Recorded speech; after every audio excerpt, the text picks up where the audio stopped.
Shalom jemaat Tuhan yang dikasihi dimanapun Anda berada. Hari ini saya mau menyampaikan pesan yaitu Spirit Lead atau dipimpin oleh Roh. Oleh sebab itu sebelum kebenaran firman Tuhan disampaikan, mari kita berdoa minta tuntunan Tuhan supaya kita membuka hati firman Tuhan yang ditaburkan bertumbuh dan berbuah sehingga nama Tuhan dipermuliakan. Bapa, terima kasih kesempatan yang baik ini kami boleh diizinkan untuk mendengar kebenaran firman Tuhan. Kami membuka hati kami untuk kebenaran firman Allah disampaikan dan kami tangkap, bertumbuh dan berbuah sehingga Tuhan dipermuliakan atas hidup kami. Dalam nama Yesus, haleluya, amin.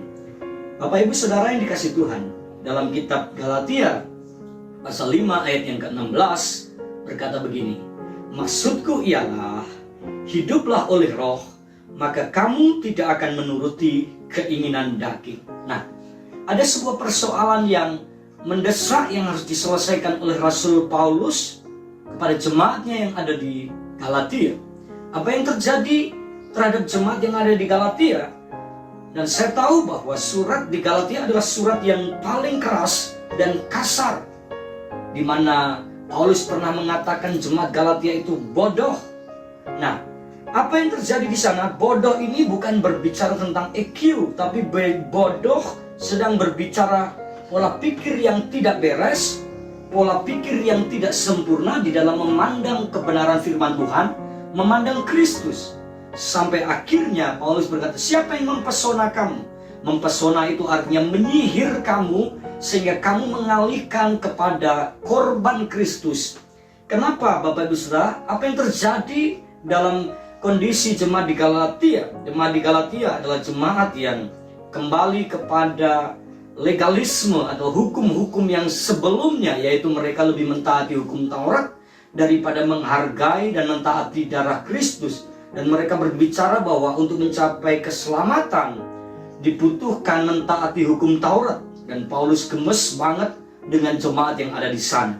Nah, hari ini kita berbicara mengenai satu tema yaitu Spirit Lead atau dipimpin Roh. Maksudku ialah hiduplah, tadi ayat yang barusan kita baca, maksudku ialah hiduplah. Kata hiduplah di sini berarti berperilaku atau kebiasaan atau berjalan seirama atau sesuai. Jadi Paulus berkata bahwa maksudku kamu harus seirama, berjalan bersama-sama, berperilaku sesuai dengan apa? Sesuai dengan tuntunan Roh. Nah, jemaat di Galatia adalah jemaat yang lekas berbalik dari Injil. Keselamatan mereka pikir hanya bisa dilalui oleh hukum Taurat. Nah, Bapak Ibu yang dikasihi Tuhan, ada 3 bagian penting yang saya hendak sampaikan kepada Bapak Ibu berkaitan dengan berjalan dalam Roh. Yang pertama, orang yang berjalan atau dipimpin oleh Roh adalah orang yang hidup dalam kemerdekaan. Jadi, poin yang pertama adalah orang yang dipimpin, orang yang berjalan dalam Roh adalah orang yang hidup dalam apa? Kemerdekaan. Nah, Galatia pasal 5 ayat 18 berkata begini, akan tetapi jikalau kamu memberi dirimu dipimpin, ada kata di sana, oleh Roh, maka kamu tidak hidup di bawah hukum Taurat. Terjemahan bahasa Indonesia sehari-hari berkata, tetapi kalau Roh Allah memimpin kalian, maka kalian tidak dikuasai oleh hukum agama. Nah, menarik sekali bahwa hukum Taurat diterjemahkan hukum agama. Banyak orang pada zaman itu mentaati hukum Taurat, tetapi hidupnya tidak dipimpin oleh Roh. Kata dipimpin menggunakan kata ago yang artinya adalah to lead, artinya adalah take with one, artinya adalah to guide, yang artinya dalam bahasa Indonesia adalah memimpin, membawa seseorang dan menuntun. Karena itu Paulus menggunakan kata tawanan Roh dalam kitab Kisah Para Rasul. Artinya begini Bapak Ibu Saudara, sebagai orang yang dipimpin Roh, hidup kita harus dalam kemerdekaan. Orang yang hidup dalam kemerdekaan adalah melayani bukan karena tekanan, melayani bukan karena paksaan, melayani bukan hanya sekedar jadwal, ibadah bukan karena sungkan dengan pemimpin, dengan gembala, memberi persembahan, mengembalikan persepuluhan bukan karena ketakutan, takut dihukum, takut kena masalah, takut bangkrut usahanya, takut keluarganya berantakan. Dan pelayanan adalah bagian daripada sukacita. Memberi adalah bagian dari sukacita. Mengasihi sesama komunitas dalam gereja dengan penuh sukacita. Itu namanya kemerdekaan. Orang yang merdeka itu orang yang paling luar biasa, orang yang bebas dari semua ikatan. Nah, jemaat Galatia mengikatkan dirinya dalam aturan-aturan agama. Dalam bahasa Indonesia sehari-hari berkata begini, dikuasai oleh hukum agama. Bayangkan orang yang mengenal Tuhan tapi masih dikuasai hukum agama, biasanya selalu berpikir kamu seperti ini karena kamu tidak melakukan ini. Nah, Bapak Ibu Saudara yang dikasih Tuhan, mari kita belajar hidup dalam kemerdekaan. Jadi karena Yesus datang sudah memerdekakan Bapak Ibu Saudara. Nah, Paulus mengatakan bahwa dia menjadi tawanan roh. Artinya tawanan roh itu orang yang diikat oleh roh. Nah, satu kali dalam Kisah Para Rasul pasal yang ke-20 ayat 22 dia menyatakan itu. Dan dia nurut dengan Roh Kudus walaupun dia ditawan. Dan apa yang terjadi? Dia berkata, satu kali saya akan dibawa ke Yerusalem. Untuk apa? Yang saya tahu di Yerusalem akan ada penderitaan dan penganiayaan. Itu kata Paulus. Tapi Paulus tidak gentar, Paulus tidak takut. Paulus justru bersuka cita karena dia menjadi tawanan roh. Seandainya itu mungkin kita mikir 2-3 kali. Kalau di depan ada bencana, ngapain saya harus melangkah ke depan? Tapi Paulus tidak demikian. Ketika di Yerusalem ada terjadi penderitaan penganiayaan, tapi Paulus sebagai tawanan roh, dia hidup dalam kemerdekaan, dia hidup dalam ketidaktakutan, dia tidak cemas, dia tidak khawatir karena Roh Kudus yang menuntun dia. Hidup dalam kemerdekaan. Jadi pastikan saudara melayani dengan penuh sukacita dan kemerdekaan. Tidak ada tekanan, tidak ada kemarahan, tidak jengkel, tidak mudah menggerutu, tidak mudah putus asa. Kalau ditegur pemimpin, kita legowo, kita belajar buka hati untuk memperbaiki semua sisi di mana kita masih kurang. Kalau ada pemimpin atau orang yang masih menegur kita, percayalah mereka masih mengasihi dan sayang kepada kita untuk kemajuan hidup saya dan saudara. Jadi orang yang dipimpin roh, orang yang hidup dalam kemerdekaan. Apakah saudara sudah memberi dengan penuh kemerdekaan? Apakah saudara sudah melayani dengan penuh kemerdekaan? Ini menjadi sebuah pertanyaan besar buat kita. Mari kita belajar bersama-sama. Hidup dalam kemerdekaan, hidup dalam kebebasan. Kebebasan untuk mengasihi dan melayani Tuhan. Kebebasan untuk selalu menyenangkan hati Tuhan. Yang pertama, orang yang dipimpin roh, orang yang hidup dalam kemerdekaan. Yang kedua, Bapak Ibu, orang yang dipimpin roh adalah orang yang menghasilkan buah dalam hidupnya. Dalam konteks ini adalah buah roh. Galatia pasal 5 ayat 22 sampai 23. Dalam terjemahan bahasa Indonesia sehari-hari berkata begini, sebaliknya kalau orang-orang dipimpin oleh roh Allah, hasilnya ialah, lihat ya, orang-orang dipimpin oleh roh Allah, hasilnya ialah, ada hasil. Orang yang dipimpin oleh roh Allah itu ada hasil. Hasilnya apa? Mereka saling mengasihi, mereka gembira. Orang yang dipimpin roh Allah mukanya tidak pucat, tidak sedih. Orang yang bergembira, orang yang mempunyai ketenangan hati. Orang yang dipimpin roh Allah, orang yang punya ketenangan hati, tidak gerusa-gerusu, tidak hatinya itu mudah galau, gelisah. Orang yang dipimpin roh Allah mengasihi, mereka sabar dan berbudi, mereka baik terhadap orang lain, mereka setia, mereka rendah hati dan selalu sanggup menguasai diri. Tidak ada hukum agama, sekali lagi kalimat ini, tidak ada hukum agama yang melarang hal-hal seperti itu. Nah, kata buah di sini bukti bahwa pohon itu sehat. Ya, kata buah berasal dari kata Yunani karpos. Karpos itu adalah kata tunggal, ya. Hanya pribadi Roh Kudus yang mengerjakannya. Karena itu dipakai kata karpos atau buah, tidak dipakai kata buah-buah. Nah, banyak hamba Tuhan keliru mengkhotbahkan kata ini, yaitu saya sering mendengar mereka berkata, jadi buah-buah roh. Tidak tepat, yang tepat adalah buah roh, karpos tunggal. Satu buah, 9 rasa. Nah, kapan rasa sabar itu berlaku? Ketika kita berjumpa dengan orang-orang yang menjengkelkan kita.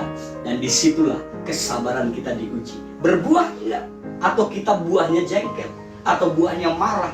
Orang yang menyinggung kita, apakah kita akan tetap sabar? Kalau kita tetap sabar, Anda sedang menghasilkan buah. Kapan buah kasih itu hadir? Ketika kita melihat orang yang juga menjengkelkan kita, orang yang butuh dikasihani, dan kita turut berempati dan simpati untuk mengasihi mereka. Kapan buah penguasaan diri itu hadir? Ketika kita disinggung orang, apakah kita marah, jengkel, emosi, membalas kejahatan dengan kejahatan, atau kita tetap menguasai diri kita? Ketika kita menguasai diri kita, itulah buah dalam hidup kita.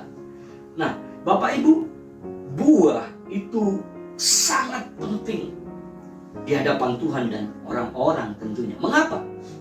Yang pertama, bahwa pohon yang berbuah adalah pohon yang produktif. Sekali lagi, pohon yang berbuah adalah pohon yang produktif. Kalau pohon itu berbuah, itu menunjukkan bahwa dia sedang memproduksi sesuatu. Kekristenan sama. Kalau kekristenan itu nggak berbuah, dia sedang mandul, dia sedang impoten. Jangan jadi Kristen yang mandul, tidak menghasilkan apapun. Baik buah dalam karaktermu, dalam buah roh, maupun buah jiwa-jiwa. Jangan jadi Kristen yang tidak berbuah. Buah itu menunjukkan bahwa pohon itu produktif. Dan sesuatu yang produktif itu disukai Tuhan, disukai manusia. Seandainya Bapak Ibu Saudara menanam tomat, Anda pasti menghasilkan ada buah tomat di dalam. Ketika buah tomat itu banyak sekali, yang terjadi adalah sebagai penanam buah tomat, pohon tomat, kita akan begitu berbangga dan berbahagia. Ketika buahnya semakin banyak, semakin sukacitalah kita. Kenapa? Karena pohon itu produktif. Pohon yang berbuah, yang kedua itu memuaskan tuannya. Tentunya kepuasan oleh sang penanam itu ditentukan dari buahnya. Tidak mungkin dia menanam kelengkeng, cuman daunnya saja, dan si bos, si petani berkata, puji Tuhan, kelengkengnya berdaun lebat.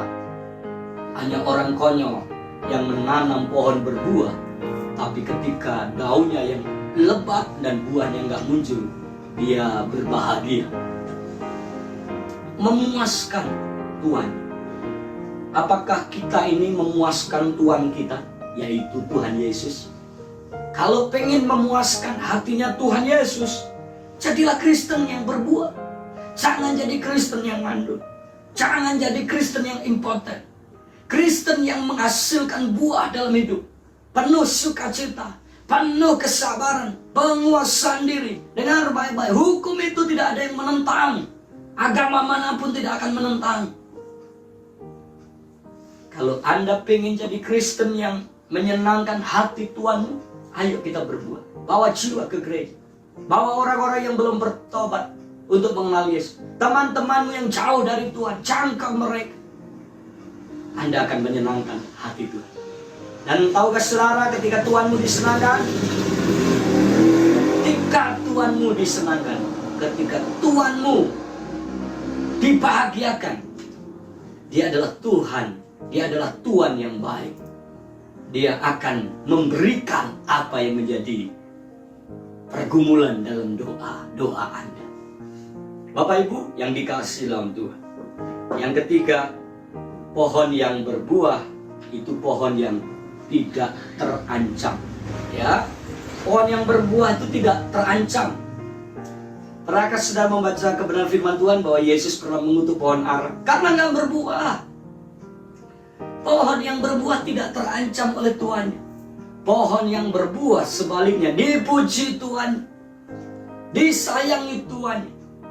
Kalau pohon itu tidak berbuah, dia sedang ada dalam ancaman. Ancamannya apa? Ditebak, dipangkas, diperunding, dibuat, dicabut, dibakar. Wow, mengerikan sekali Bapak Ibu Saudara. Karena itu, kalau Anda pengen hidupnya tidak terancam oleh Sang Tuhan, berbuat. Mari sepakat kita menghidupi hidup Kristus dengan hidup damai dengan semua orang. Ya. Buah roh itu satu ras, satu buah 9 ras. Itu seperti ibarat sebuah rantai yang tersambung dan tidak terputus. Kalau saudara punya kasih, saudara tentunya akan punya sukacita. Kalau saudara punya sukacita, tentunya saudara akan punya damai sejahtera. Kalau saudara punya damai sejahtera, saudara akan menghasilkan kesabaran. Kalau saudara punya kesabaran, saudara akan menghasilkan kemurahan. Kalau saudara punya kemurahan dan kebaikan, saudara akan menghasilkan kesetiaan. Orang yang punya kesetiaan, dia akan punya kelemah lembutan. Orang yang punya kelemah lembutan, dia akan punya penguasaan. Jadi mari kita belajar orang yang menghasilkan buah. Itu bukti kalau kita ini dipimpin oleh Roh. Yang pertama, orang yang dipimpin Roh adalah orang yang hidup dalam kemerdekaan. Yang kedua, orang yang dipimpin Roh adalah orang yang menghasilkan buah atau buah Roh. Yang ketiga, orang yang dipimpin Roh adalah orang yang hidup dalam kebenaran. Yohanes pasal 16 ayat 13. Tetapi apabila ia datang, siapa yang datang? Roh, yaitu Roh kebenaran. Ia akan memimpin. Ada kata di sana memimpin. Memimpin siapa? Kamu dalam seluruh kebenaran. Sebab ia tidak akan berkata-kata dari dirinya sendiri, tetapi segala sesuatu yang didengarnya, itulah yang akan dikatakannya. Dan ia akan memberitakan kepadamu hal-hal yang akan datang. Bapak, Ibu, Saudara, kebenaran itu bukan apa, tetapi siapa. Kebenaran berbicara tentang Yesus Kristus sendiri. Kata kebenaran di sini adalah kata aletheia, yang artinya hal yang sungguh-sungguh nyata atau mutlak. Jadi ia akan memimpin kamu ke dalam seluruh kebenaran. Jadi mutlak. Dan kalau kita berbicara kebenaran, bukan apa itu kebenaran, tapi siapa itu kebenaran. Dalam Yohanes 14 ayat 6, ia berkata begini, kata Yesus kepadanya, akulah jalan dan kebenaran dan hidup. Tidak ada seorang pun yang datang kepada Bapa kalau tidak melalui aku. Yesus menyebut dirinya jalan dan kebenaran. Artinya ada jalan yang salah. Kalau ada jalan benar, ada jalan yang salah. Yesus menyebut dirinya jalan kebenaran. Karena itu saya sangat mempercayai bahwa jalan ke surga itu satu-satunya lewat Yesus. Ya, tidak ada seorang pun yang sanggup atau sampai kepada Bapa tanpa melalui aku, jalan dan kebenaran. Bukan hanya jalan Yesus itu kebenaran, karena mungkin ada jalan juga yang tidak benar. Ada jalan yang menuju kepada kebinasaan, ada jalan yang menuju kepada kesalahan. Orang yang dipimpin Roh adalah orang yang hidup dalam kebenaran. Nah, memastikan diri kita hidup dalam kebenaran setiap hari. Yohanes 8:32 berkata, dan kamu akan mengetahui kebenaran, dan kebenaran itu akan memerdekakan. Dan kebenaran akan memerdekakan. Bapak Ibu, siapa yang sanggup memerdekakan kita? Yesus. Tindakan kita, legalitas kita mentaati hukum agama tidak sanggup membenarkan kita. Agama lain mengajarkan untuk melakukan sesuatu supaya hidup dalam kebenaran. Mengerjakannya. Tapi dalam kekristenan adalah menyatu dengan sang kebenaran. Itu yang paling penting. Yohanes 17:17 berkata, kuduskanlah mereka dalam kebenaran. Firman-Mu adalah kebenaran. Jadi Yesus atau firman, sang firman itu adalah kebenaran itu sendiri. Orang yang hidup dalam kebenaran adalah orang yang selalu pengen menyatakan Kristus di tengah-tengah dunia.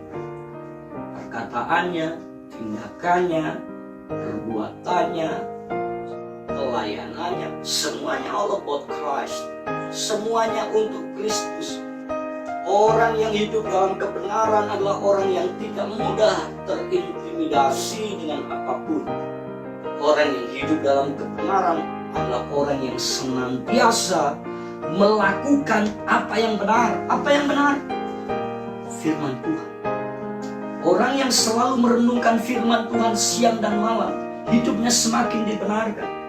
Karena itu Bapak Ibu Saudara yang dikasih Tuhan, mari kita semakin hari semakin rajin merenungkan firman, membaca, merenungkan, dan melakukan kebenaran firman Tuhan ini. Karena itu saudara akan dimerdekakan. Karena itu saudara akan menjadi pribadi yang bukan hanya dimerdekakan, tapi dibenarkan. Di luar sana ada prinsip bahwa orang yang dibenarkan adalah orang yang melakukan kebenaran. Tapi dalam kekristenan, orang yang benar adalah orang yang dibenarkan oleh Tuhan. Orang yang dibenarkan oleh Tuhan disebut orang benar. Ketika posisi kita sudah benar oleh Tuhan, sudah dimerdekakan oleh Tuhan, sudah benar oleh Tuhan, maka tanggung jawab yang kedua adalah melakukan kebenaran. Posisi pertama ketika kita percaya Yesus dibenarkan, tapi kita tidak cukup berhenti pada posisi dibenarkan. Setelah kita dibenarkan, kita melakukan kebenaran, yaitu firman Tuhan. Bagaimana kita bisa melakukan kebenaran, yaitu firman Tuhan, kalau kita tidak pernah membaca kebenaran firman Tuhan? Kita harus membaca, merenungkan. Setelah kita merenungkan, melakukan. Maka yang kedua disebut adalah kita disebut orang benar. Orang yang benar adalah orang yang dipimpin oleh Roh Allah, dibenarkan menjadi pelaku kebenaran secara konsisten dan persisten. Bukan angin-anginan jadi Kristen, besok rajin, lusa loyo, ya, menjadi Kristen yang seperti ilalang, seperti Petrus sebelum sungguh-sungguh bertobat. Angin ke sana, dia ke sana, angin ke sana, dia ke sana. Dia tidak menjadi pribadi yang kuat seperti orang yang berdiri di atas batu karang yang teguh atau kokoh. Jadi orang yang hidup dalam kebenaran, orang yang hidup dalam kebenaran, mari kita sama-sama hidup dalam kebenaran. Ingat baik-baik, kebenaran bukan karena diri kita, kebenaran karena firman yang kita hidup. Sudahkah kita hari-hari ini dalam masa pandemi ini hidup dalam kebenaran? Sebuah survei mengejutkan di Cina dan di Korea, di masa stay at home bukan menjadi strong from home. Stay at home, lebih banyak perceraian di sana. Bahkan saya pernah membaca surat kabar di media online dalam masa belajar di rumah, siswa-siswi atau pelajar Jepang itu malah hamilnya meningkat. Cukup konyol memang. Seharusnya masa-masa di rumah adalah masa-masa di mana kita ini menjadi kuat, ya, kita menjadi perkasa. Para pria di Jepang menjadi frustasi. Pria-pria di Jepang itu lebih suka hidupnya dihabiskan di kantor. Nah, hari-hari ini mereka harus stay at home. Mereka menjadi orang paling frustasi. Nah, Bapak Ibu, orang yang hidup dalam kebenaran mudah diombang-ambing, tidak mudah digoda oleh suara-suara yang bukan datangnya dari Tuhan. Orang yang hidup dalam kebenaran, dia bukan hanya berdiri dalam kebenaran, tapi dia melakukan kebenaran, hidup dalam kebenaran, bertindak dalam kebenaran, berpikir dalam kebenaran. Ayat yang terakhir, Roma pasal 8 ayat yang ke-14. Semua orang yang dipimpin Roh Allah adalah anak Allah. Ya, sebuah orang yang dipimpin oleh Roh Allah disebut di sini oleh Rasul Petrus dalam Roma 8 ayat 14 adalah anak Allah. Anda pengen jadi anak Allah? Pastikan dirimu dipimpin oleh Roh Allah. Saudara yang dikasih Tuhan, anak adalah seseorang yang berhak menerima warisan legasi. Kalau saudara ingin mendapatkan warisan ilahi, warisan yang datangnya dari Roh Allah itu sendiri, warisan surgawi, pastikan dirimu dipimpin oleh Roh Allah. Karena ayat tadi berkata orang yang dipimpin Roh Allah adalah anak Allah. Seorang anak akan mendapatkan warisan. Nah, syaratnya apa? Dipimpin oleh Roh. Dipimpin itu mengikuti. Paulus itu jadi contoh yang nyata. Ketika Roh Allah berkata, kamu jangan pergi ke Asia, dia manut, dia tidak menginjil ke Asia. Padahal menginjil itu kan sebuah keharusan. Menginjil adalah sebuah tanggung jawab. Menginjil adalah sebuah kebahagiaan. Tapi Paulus lebih nurut siapa yang memerintahkan. Roh mencegah dia pergi ke Asia. Dia nurut. Bukankah menginjil adalah tanggung jawab yang luar biasa? Kadang-kadang kita berpikir, Tuhan berkata gini, jangan khotbah dulu. Khotbah kan mulia. Jangan pelayanan. Pelayanan kan mulia. Kamu coba berhenti dulu. Kamu coba merenungkan kebaikan Tuhan. Berdoa, meminta petunjuk Tuhan. Kadang kita melakukan ABCD, dia pikir semua yang kita lakukan adalah pimpinan Roh. Belum tentu Bapak Ibu Saudara. Sekalipun itu dalam konteks melayani Tuhan. Bukankah Paulus ingin penginjilan ke Asia, itu pun dicegah oleh Roh? Sebaliknya, seperti ayat yang sebelumnya saya bahas bahwa ketika Paulus harus diperintahkan, sekali lagi, Paulus diperintahkan ke Yerusalem akan mengalami penderitaan, itu juga adalah tuntunan Roh.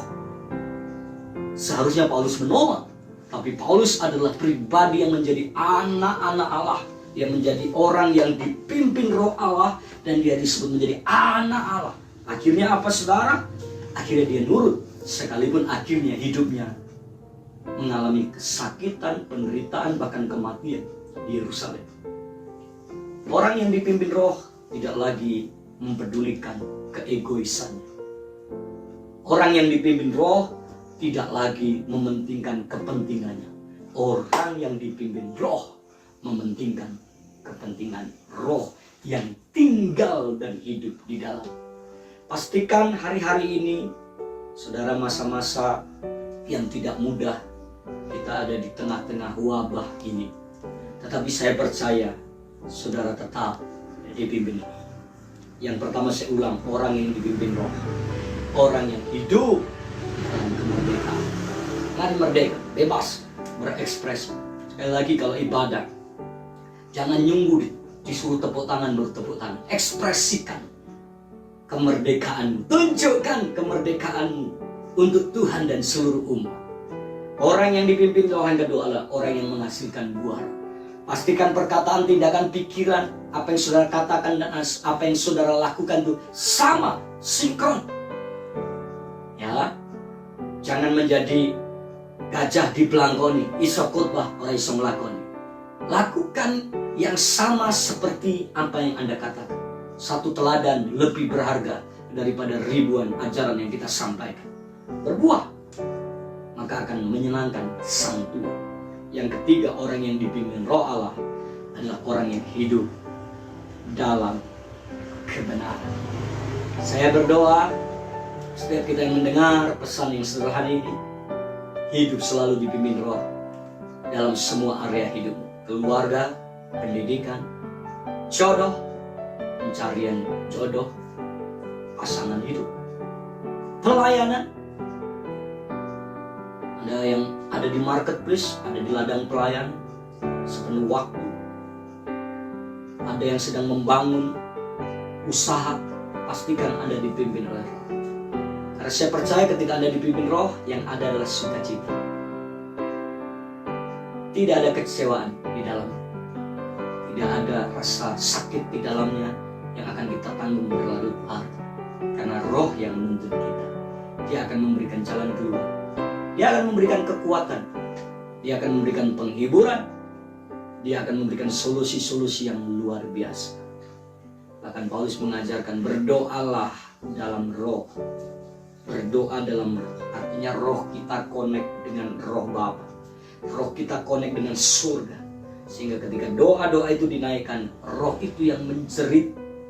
Kata Alkitab, kelemahan-kelemahan kita yang sudah tidak sanggup kita ucapkan, berdoa dalam Roh. Berdoa dalam Roh bukan hanya berdoa dalam bahasa. Berdoa dalam Roh adalah Roh kita yang berkata-kata dalam seluruh kelemahan. Pastikan hari ini ada sukacita yang melimpah karena Anda dipimpin oleh Roh. Tuhan Yesus memberkati kita semua. Haleluya. Amin.